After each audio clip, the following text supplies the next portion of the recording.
Bonjour à tous et bienvenue dans cette nouvelle édition du 15-30. Aujourd'hui, j'ai le plaisir de recevoir Paul-Henri Mathieu. Bonjour Paul-Henri. Bonjour. Alors Paul-Henri, c'est votre quatrième venue consécutive à l'Open d'Orléans. Vous vous sentez bien ici? Oui, c'est chaque fois agréable de pouvoir revenir jouer à Orléans, surtout que cette année, ça sera la dernière parce que c'est ma dernière saison, donc voilà, j'attends beaucoup de cette semaine. Donc cette année, Didier Gérard vous a offert une wildcard. C'est un geste qui compte pour vous? Oui, non, j'étais content.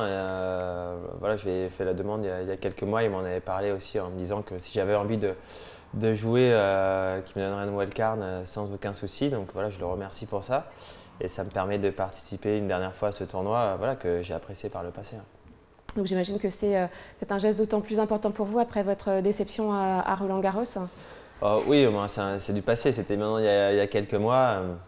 Effectivement, en plus, il me semble qu'il m'avait envoyé un message après Roland-Garros en me disant que j'aurais jamais besoin de faire les qualifications à Orléans. Donc voilà, c'était un message sympathique et me voilà aujourd'hui. Alors, comme vous l'avez dit, vous avez annoncé l'arrêt de votre carrière en fin d'année. Ce n'est pas une décision qui est trop difficile à prendre? C'est jamais une décision qui est facile à prendre. Voilà, mais ça fait un certain temps que j'y pense. Voilà, j'ai aussi une famille, j'ai 2 enfants, donc les voyages commencent à être de plus en plus difficiles à effectuer. Et voilà, je pense que c'est le bon moment. À un moment donné, il faut savoir dire stop. Voilà, je vais avoir 36 ans l'année prochaine et je trouvais que c'était le bon timing. En plus, vous avez débuté le tennis à l'âge de 3 ans dans le garage de vos parents, donc c'était il y a 33 ans. Vous avez été 12e à votre plus haut classement mondial. J'imagine que vous devez avoir plein d'images en tête, plein de souvenirs extraordinaires en plus vu votre parcours. Oui, j'ai beaucoup de souvenirs. C'est difficile d'en sortir un plus qu'un autre. Voilà, c'était ma passion depuis le plus jeune âge. Ça a toujours été un rêve de jouer sur le circuit, d'être joueur professionnel. Voilà, j'ai eu de la chance de jouer très tôt sur le circuit. Voilà, j'ai eu une longue carrière et voilà, il va être temps de tourner la page. Alors si vous deviez quand même essayer de trouver un souvenir qui vous a vraiment le plus marqué, ce serait lequel? C'est difficile d'en sortir un parce que voilà, y a tellement de souvenirs qui ressurgissent. Voilà, mais c'est surtout les tournois en France, que ce soit Roland-Garros ou la Coupe Davis, où on vit des émotions qui sont voilà, vraiment intenses et que je ne pourrais pas retrouver après ma carrière. Et les JO aussi, non? Les Jeux aussi, c'est quelque chose voilà, d'extrêmement fort. Voilà, de faire la cérémonie d'ouverture avec tous les athlètes. Voilà, ça a été aussi un moment voilà, qui a été important dans ma carrière. Alors, avez-vous des idées de reconversion? Est-ce que vous avez commencé à réfléchir? Oui, j'ai commencé à y réfléchir doucement.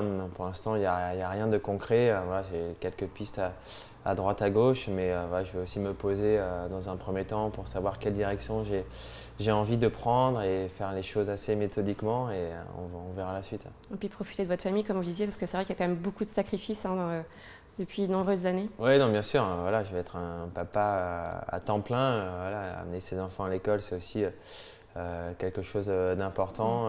Ouais, il y a pas mal d'événements que j'ai ratés les dernières années avec mon grand, donc voilà, je vais essayer de rattraper ça. Alors que pensez-vous de la nouvelle génération de tennis? Qu'est-ce que je pense de la nouvelle génération? On a quelques joueurs qui arrivent, voilà, qui sont intéressants. Aujourd'hui, je pense que les joueurs arrivent un petit peu plus tard sur le circuit que nous auparavant. Voilà, il y aura Lucas Pouille qui sera un petit peu en chef de file, donc j'espère qu'il y en a d'autres qui vont le rejoindre dans un premier temps dans les 100 premiers joueurs du monde.